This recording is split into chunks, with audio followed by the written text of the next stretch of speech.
सभी को मेरा नमस्कार। मैं ईश महाजन एक बार फिर आप लोग सबका स्वागत करता हूं अपने YouTube channel taxation and financial guidance में। आज हम फिर एक नया टॉपिक लेकर आए हैं आपके लिए।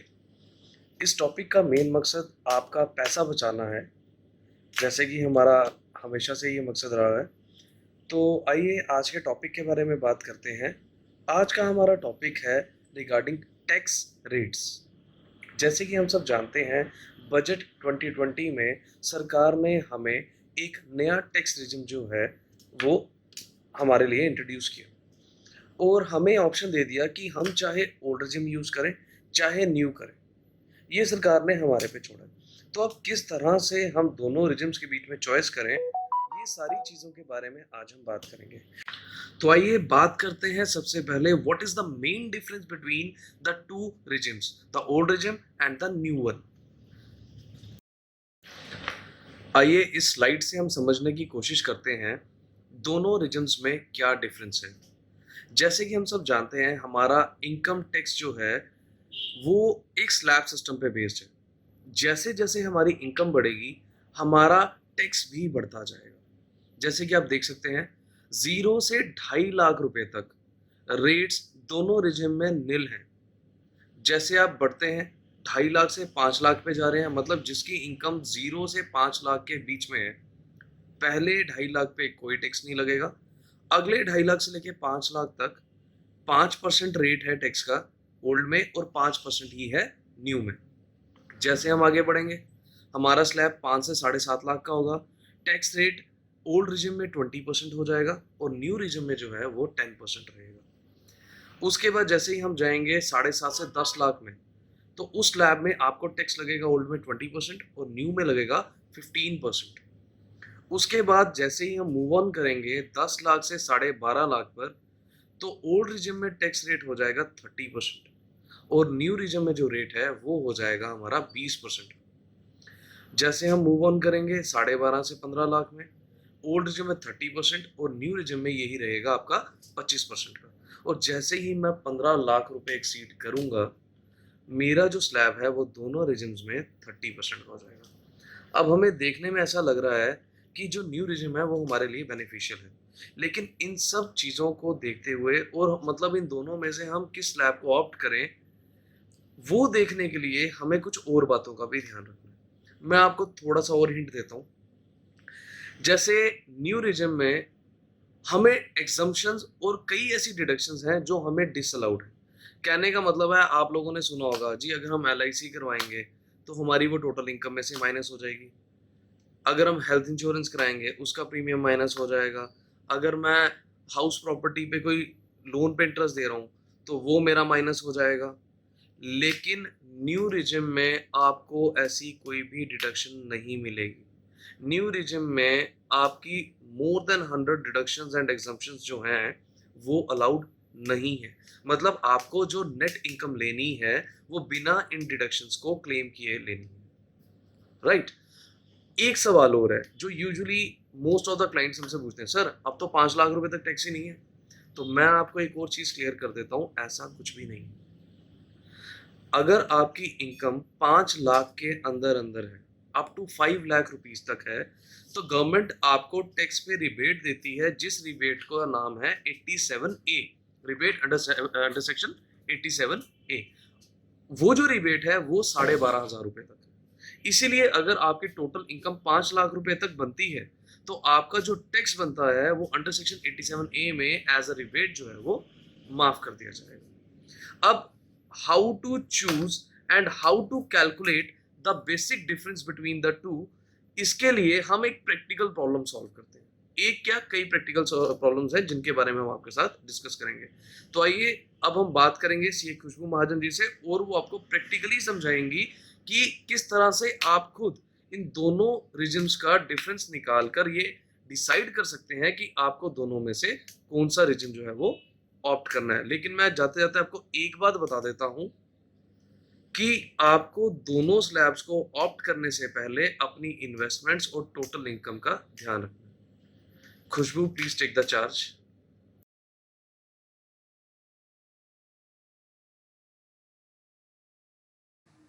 Thank you, Isar, and hello everyone. Before starting, I would like to draw your attention to the fact that the choice between the new tax regime and the old tax regime is available only to individual and HUF taxpayers. Partnership firms, LLPs, body corporates and any other assessee do not have this option. उनको old tax regime ही follow करना पड़ेगा. Secondly, अगर आपकी gross total income that is income from all the sources combined include करती है business income, then this is only once in a lifetime opportunity. यानी कि अगर आज आप न्यू टैक्स regime फॉलो करने के लिए डिसाइड करते हैं एंड लेटर ऑन कल को आप डिसाइड करते हैं कि आपको ओल्ड टैक्स regime फॉलो करनी है, तो आप वापस तो जा सकते हैं, बट उसके बाद आप कभी ऐसी स्विचिंग नहीं कर पाएंगे. ऑन द अदर हैंड, अगर आपकी gross income business income include नहीं करती है, then you don't need to worry, because आप हर साल ये एक फ्रेश डिसीजन ले सकते हैं कि आपको न्यू टैक्स regime फॉलो करनी है या ओल्ड टैक्स regime फॉलो करनी है. अब प्रेजेंटेशन की बात करें तो इसको मैंने 2 पार्ट्स में डिवाइड किया है. पार्ट 1, इसमें हम सीखेंगे टैक्स कैलकुलेशन कैसे करनी है, उसका मेथड क्या है. एंड पार्ट 2 में मैंने कुछ एग्जाम्पल्स लिए हैं जिसके बेसिस पर हम ये देखेंगे कि हमें कैसे डिसाइड करना है कि न्यू टैक्स regime बेनिफिशियल है या ओल्ड टैक्स regime बेनिफिशियल है. सो let's start with tax calculation. Tax calculation में 4 ईजी स्टेप्स हैं. अगर आप ये 4 स्टेप्स समझ आते हैं तो आप इजीली अपना टैक्स कैलकुलेट कर सकेंगे. मेथड न्यू टैक्स regime और ओल्ड टैक्स regime के लिए सेम है, सिर्फ स्लैब्स के रेट ऑफ टैक्स का डिफरेंस है, इसके अलावा कोई डिफरेंस नहीं है. और एक बात मैं यहाँ ऐड अप करना चाहूँगी कि स्लैब बोलते किसको है. Slab is nothing but your range. Range का एक स्टार्टिंग पॉइंट होता है जिसको हम लोअर लिमिट भी बोल सकते हैं और एक एंडिंग पॉइंट होता है जिसको हम अपर लिमिट भी बोल सकते हैं. सो lower limit and upper limit के बीच में जितने सब अमाउंट्स है वो सब मिलाकर बनाते हैं एक range. Now let's start with the steps. Step 1 says identify the income slab in which your income falls. Let's say your income is rupees 11,50,000. आपकी स्क्रीन्स पर आपको 7 स्लैब्स दिख रहे हैं. Just make a quick guess कि आपकी income किस slab में फॉल करेगी. Yes, you're right. आपकी इनकम फॉल करेगी स्लैब नंबर 5 में, जो है 10 लाख रुपीज़ to 12,50,000. ये शॉर्ट एंड क्विक है step 1. Going forward to step 2. Step 2 says calculate tax amount for all slabs that come before the slab in which your income falls. हमें पता है हमारी इनकम फॉल कर रही है स्लैब 5 में. स्लैब 5 से पहले कौन से स्लैब्स आते हैं? Slab 1 to 4. तो इन 4 स्लैब्स का टैक्स अमाउंट कैलकुलेट करना है. कैसे करेंगे? फॉर्मूला बहुत ईजी है. अपर लिमिट, स्लैब की जो भी अपर लिमिट है, minus the lower limit of the slab. जो भी माइनस करके आंसर आएगा उसको मल्टीप्लाई करें रेट ऑफ टैक्स से. ये जो एग्जांपल मैंने लिया है इसमें मैंने सारी कैलकुलेशन ओल्ड टैक्स regime के हिसाब से की है, यानी कि मैंने जो भी रेट ऑफ टैक्सेस लिए हैं वो ओल्ड टैक्स regime के लिए हैं. ये लेफ्ट साइड पर यहाँ आप देख सकते हैं ये सभी रेट्स जो हैं स्लैब के अकॉर्डिंगली ओल्ड टैक्स regime के हैं, और राइट साइड पर सभी रेट्स न्यू टैक्स regime के हिसाब से. तो अगर आप न्यू टैक्स regime में टैक्सेस कैलकुलेट करना चाहते हैं तो आप इन रेट्स को फॉलो करेंगे. Now let's see tax calculate कैसे करना है. स्लैब 1 में अपर लिमिट यानी 2,50,000 माइनस द लोअर लिमिट यानी 0. इसका आंसर आता है 2,50,000. इसको मल्टीप्लाई करेंगे रेट ऑफ टैक्स जो है 0% से. So tax amount will be 0. Similar way slab 2 में अपर लिमिट यानी 5 लाख माइनस लोअर लिमिट यानी 2,50,000. Answer will be 2,50,000. उसको मल्टीप्लाई करेंगे रेट ऑफ टैक्स 5% से, तो हमारे पास टैक्स अमाउंट आ जाएगा 12,500. लाइकवाइज आप स्लैब 3 और स्लैब 4 में भी टैक्स अमाउंट्स को कैलकुलेट कर लीजिए. आपने यहाँ पर स्टेप 2 को स्टॉप कर देना है और मूव ऑन करना है to step 3. Step 3 says calculate tax amount for slab identified in step 1. Step 1 में हमने स्लैब 5 आइडेंटिफाई किया था जिसमें हमारी इनकम फॉल करती है. इस स्लैब की इनकम टैक्स को कैसे कैलकुलेट करेंगे? taxable income minus the lower limit of the slab, whatever is your answer, multiply it by the rate of tax. So my income was 11,50,000 minus 10 lakh which is the lower limit of the slab. Answer आएगा 1,50,000, उसको multiply करना है 30% से. So my tax amount is 45,000. Step 3 भी यहाँ खत्म हो जाता है. Moving on to step 4. Step 4 says add the tax amount obtain in step 2 and step 3.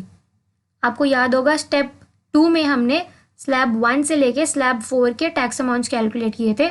वो थे 0, 12,500, 50,000 एंड 50,000. एंड स्टेप 3 में हमने स्लैब 5 की टैक्स अमाउंट कैलकुलेट की थी, वो थी 45,000. इन सबको जब हम ऐड अप करेंगे तो हमारा टोटल टैक्स अमाउंट आ जाएगा, वो बनता है 1,57,500. आई होप कि ये एग्जाम्पल से और इन स्टेप्स से आपके लिए ये कैलकुलेट करना बहुत ईजी हो जाएगा कि आपका टैक्स अमाउंट कैसे आएगा. Now let's move on to our main focus area which is the decision to make कि न्यू टैक्स रिजीम बेनिफिशियल है या ओल्ड टैक्स रिजीम बेनिफिशियल है.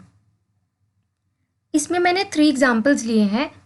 एग्जाम्पल्स की मेन बैकग्राउंड सेम है, सिर्फ माइनर वेरिएशंस ऐड की है तीनों में. और एक चीज़ जो बहुत इंपॉर्टेंट है एग्जाम्पल स्टार्ट करने से पहले, प्लीज़ नोट कि न्यू टैक्स रिजीम में हमें किसी भी तरह की डिडक्शंस अलाउड नहीं है. जो भी डिडक्शंस है वो सिर्फ और सिर्फ ओल्ड टैक्स रिजीम में ही कंसिडर करनी है. So let's begin with example 1. Example 1 says an individual aged 35 years has 2 sources of income. एक इंडिविजुअल, एक पर्सन है, उसकी एज है 35 years, उसके 2 sources of income है. First, gross salary of 15 lakh rupees which is bifurcated as basic salary 14 lakhs and HRA 3,60,000. यहाँ पर मैंने HRA लिया है. सैलरी में HRA इंक्लूडेड हो सकता है, बट HRA की एग्जेम्पशन उसी पर्सन को मिलती है जो रेंटेड प्रीमाइसेस पर रहता है. अगर आप अपने खुद के घर में रह रहे हैं या अपने स्पाउस के घर में रह रहे हैं या अपने पेरेंट्स के घर में रह रहे हैं, तो इवन इफ HRA आपकी सैलरी का पार्ट है, आपको HRA की एग्जेम्पशन नहीं मिलेगी. And the second source of income is business income which I have taken as 25,000 for the example. I have also made a point here, he lives with his parents, ताकि हम लोग यहाँ HRA exemption consider ना करें. Next, he also makes investment in PPF public provident fund, जो कि 80C के deductions में आता है. उसमें इन्वेस्टमेंट की है 1,50,000 की. मैंने यहाँ पर जितनी भी डिडक्शंस ली है उनको उसके मैक्सिमम लिमिट के लिए लिया है. अगर आप इससे कम इन्वेस्टमेंट करते हैं तो आपको कम डिडक्शन मिलेगी. So let's start with the analysis. Table में देखें ए पे, A says gross salary. New tax regime and old tax regime में gross salary will be 15 lakh rupees. B is your HRA exemption. New tax regime में no deductions allowed, so it is 0. Old tax regime में because example says कि वो parents के साथ रह रहा है, इसलिए HRA एग्जेम्पशन यहाँ भी 0 है. C is standard deduction. New tax regime में will be 0, old tax regime में 50,000 है. लास्ट फाइनेंशियल ईयर में ये स्टैंडर्ड डिडक्शन की अमाउंट 40,000 थी. Coming to D is my taxable salary. Taxable salary क्या है? Nothing but A minus B minus C, यानी gross salary minus HRA exemption minus my deduction. New tax regime में ये रहेगी 15 lakh rupees and old tax regime में 15 lakh minus 0 minus 50,000, ये आ जाएगा 14,50,000. मेरा सैलरी का सोर्स ऑफ इनकम यहाँ कवर हो जाता है. Coming to E is my second source business income. वो है 25,000. दोनों रिजीम्स में सेम अमाउंट आ गया. जब हम सारे सोर्सेज ऑफ इनकम को ऐड करते हैं तो हमारे पास ग्रॉस टोटल इनकम आती है, जिसको मैंने F का नेम दिया है. So F is nothing but D plus E. New tax regime में ये आ जाएगा 15 lakh plus 25,000, that is 15,25,000. And old tax regime में this will be 14,50,000 plus 25,000, that becomes 14,75,000. Coming to G is my deductions. New tax regime में 0 रहेगी. Old tax regime में PPF में 1,50,000 invest किया तो वो मेरी डिडक्शन बन जाएगी. H is my taxable total income. Formula क्या है? एफ माइनस जी, यानी gross total income minus deductions. New tax regime में टैक्सेबल इनकम रहेगी 15,25,000 एंड ओल्ड टैक्स रजीम में 14,75,000 minus 1,50,000. This comes out to 13,25,000. Now remember part 1 में जैसे tax calculate किया था वैसे ही फॉर्मूला यूज़ करके हम यहाँ टैक्स कैलकुलेट कर रहे हैं. तो ये हमारा न्यू टैक्स रजीम में टैक्स अमाउंट आता है 1,95,000 एंड ओल्ड टैक्स रजीम में मेरा टैक्स आता है 2,10,000. क्लियरली यहाँ हमें दिख रहा है कि न्यू टैक्स रजीम अगर मैं चूज़ करती हूँ तो मुझे कम टैक्स देना पड़ेगा. कितना कम? 15,000 कम पे करना पड़ेगा. So new tax regime is beneficial. I hope this example is clear. So let's move on to example 2. Example 2 में the details are similar to example 1. The only addition is the individual takes a housing loan to buy his own house and the interest on loan is rupees 2 lakhs per annum. यहाँ addition क्या की है? वो individual अपने parents के घर पर रह रहा है और वो अपना खुद का घर लेने के लिए एक हाउसिंग लोन लेता है. उस लोन पर वो साल का 2 लाख रुपीज़ का इंटरेस्ट पे कर रहा है. Moving on to the analysis. Similar to example 1, A में रहेगी ग्रॉस सैलरी जो कि न्यू और ओल्ड रजीम में सेम है. लेस HRA एग्जेम्पशन 0 है न्यू में, ओल्ड में भी 0 है बिकॉज रेंटेड प्रीमाइसेस में नहीं रह रहा है वो individual. C is standard deduction 0 for new, 50,000 for old regime. D being my taxable salary, A minus B minus C आ जाएगी टैक्सेबल सैलरी. न्यू रजीम में 15 lakhs है, ओल्ड रजीम में 14,50,000. Now coming to E is interest on housing loan. Interest on housing loan जो है मेरी deduction की तरह अलाउड होता है. सो न्यू रजीम में तो ये 0 होगा and 2 lakh is the maximum limit जो मुझे इंटरेस्ट डिडक्शन अलाउड होती है. तो मैंने यहाँ पर माइनस 2 लाख रुपीज़ लिया है बिकॉज ये डिडक्शन है, ये इनकम में से माइनस हो जाएगी. F is my business income 25,000 for both the regimes. इन सभी इनकम्स को ऐड करेंगे D plus E plus F, मेरी ग्रॉस टोटल इनकम आ जाएगी. न्यू रजीम में 15 lakhs plus 0 plus 25,000 that is 15,25,000 and old regime में 14,50,000 माइनस 2 lakhs प्लस 25,000, मेरी ग्रॉस टोटल इनकम आएगी 12,75,000. इसमें से सेम एग्जाम्पल 1 वाली डिडक्शन में माइनस कर दूंगी 1,50,000 की, तो ओल्ड टैक्स रजीम में मेरी टैक्सेबल टोटल इनकम आ जाएगी 11,25,000 और न्यू रजीम में मेरी टैक्सेबल इनकम सेम रहेगी ग्रॉस इनकम से. टैक्स अमाउंट्स वैसे ही कैलकुलेट करने हैं. न्यू रजीम में टैक्स है 1,95,000 एंड ओल्ड रजीम में मेरा टैक्स आता है 1,50,000. यहाँ पर आप देख रहे हैं डिफरेंस. जैसे ही मेरी डिडक्शन बढ़ गई मेरा ओल्ड टैक्स रजीम में टैक्स अमाउंट पेबल कम हो गया. यहाँ पर ओल्ड टैक्स रजीम बेटर है, मेरा 45,000 का टैक्स सेव हो रहा है. Now let's move on to example 3. Example 3 में जो मैंने चेंज किया वो क्या है? The individual lives on rented property and pays rent 30,000 per month. यहाँ पर इंडिविजुअल अपने पेरेंट्स के घर में नहीं रह रहा और ना ही उसने अपना खुद का कोई घर लेने के लिए कोई लोन लिया है. वो एक रेंटेड प्रॉपर्टी पर रह रहा है और 30,000 पर मंथ का रेंट पे कर रहा है. Also he page premium of medical insurance of his family and parents ₹50,000. ये जो मेडिकल इंश्योरेंस है ये इनकम टैक्स एक्ट के सेक्शन 80D में 50,000 का मैक्सिमम डिडक्शन अलाउड होता है. सो जब हम ओल्ड टैक्स रजीम में डिडक्शंस लेंगे तो 1,50,000 एग्जाम्पल 1 वाली और ये 50,000 एड अप करके टोटल डिडक्शन 2 लाख रुपीज़ लेंगे. एनालिसिस चेक कर लेते हैं. ए ग्रॉस सैलरी दोनों रजीम में सेम है. B HRA exemption. अब इस एग्जाम्पल में क्योंकि इंडिविजुअल जो है वो रेंटेड प्रॉपर्टी में रह रहा है इसलिए उसको HRA की एग्जेम्पशन मिल जाएगी, वो है 2,46,000. Standard deduction 0 and in new regime and in old regime this is 50,000. Taxable salary same method है A minus B minus C. New regime में 15 lakhs ही रहेगी, ओल्ड रजीम में ये बन जाएगी 15 lakhs minus 2,46,000 minus 50,000 which comes out to 12,04,000. Interest on housing loan 0 है दोनों regimes में. बिजनेस इनकम दोनों रजीम्स में 25,000 है. सो इन सबको ऐड करेंगे इनकम्स को, मेरी ग्रॉस टोटल इनकम आ जाएगी D plus E plus F new regime में टोटल बनता है 15,25,000 एंड ओल्ड रिजीम में बनता है 12,29,000। डिडक्शन न्यू रिजीम में ज़ीरो रहेगी, ओल्ड रिजीम में हमने बात कर ली थी पहले 2 लाख रुपीज़ आ जाएगी। Total taxable income new regime में will be same as the gross income and old regime में this comes out 12,29,000 minus 2 lakh that is 10,29,000। Tax amounts part 1 की कैलकुलेशन मेथड यूज़ करके आ जाएगी। फिर से आप देखें ओल्ड टैक्स रिजीम बेटर है। सो in short I can say जैसे जैसे मेरी डिडक्शंस बढ़ती जाती है मेरी ओल्ड टैक्स रिजीम ज़्यादा बेनिफिशियल हो जाती है। न्यू टैक्स रिजीम में मुझे ज़्यादा टैक्सेस पे करने पड़ते हैं। That's all with the examples guys. ये लिमिटेड एग्जाम्पल्स है, there can be n number of cases, n number of situations.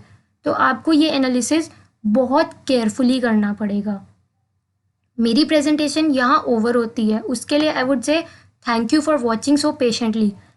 But मैं आपके साथ 2 प्रैक्टिकल टिप्स शेयर करना चाहती हूँ जिससे क्या होगा आपके लिए ये कंपैरिजन करना और इजी हो जाएगा। फर्स्ट टिप इज़, अगर आपको नहीं पता आपकी HRA एग्जेम्पशन क्या है या आपकी सैलरी की बाकी डिडक्शंस क्या है ओल्ड रिजीम के लिए, तो आप अपना पिछले फाइनेंशियल ईयर का फॉर्म 16 उठाएं और उसको चेक करें। उसमें डेफिनेटली ये डिडक्शंस लिखी होंगी। उससे क्या होगा, आप एक बेटर एनालिसिस कर पाएंगे। एंड टिप नंबर 2, जो HRA एग्जेम्पशन है, अगर आप आज अपने एम्प्लॉयर को कन्वे कर देते हैं कि आप न्यू टैक्स रिजीम फॉलो करना चाहते हैं, तो वो आपका TDS न्यू टैक्स रिजीम के हिसाब से डिडक्ट करना स्टार्ट कर देगा। But later on at the time of filing your income tax return, अगर आप ये डिसीजन चेंज करते हैं और आप ओल्ड टैक्स रिजीम में जाना चाहते हैं, तो फॉर्म 16 के बेसिस पर आप अपनी HRA एग्जेम्पशन जो कि आपको अलाउड हो सकती थी उसको क्लेम नहीं कर पाएंगे। बिकॉज अगर आपने कर लिया, इनकम टैक्स रिटर्न और फॉर्म 16 में एक डिफरेंस शो हो जाएगा, जिसकी वजह से there is a huge possibility कि आपको टैक्स का नोटिस सर्व हो जाए। So be very careful in deciding which regime you want to opt for. And अगर आपको कोई भी प्रॉब्लम आती है, you can always contact us. हमारी डिटेल्स डिस्क्रिप्शन में भी दी गई है। So I hope you are well aware now कि आपको डिसीजन कैसे लेना है। Thank you for watching so patiently. All the very best.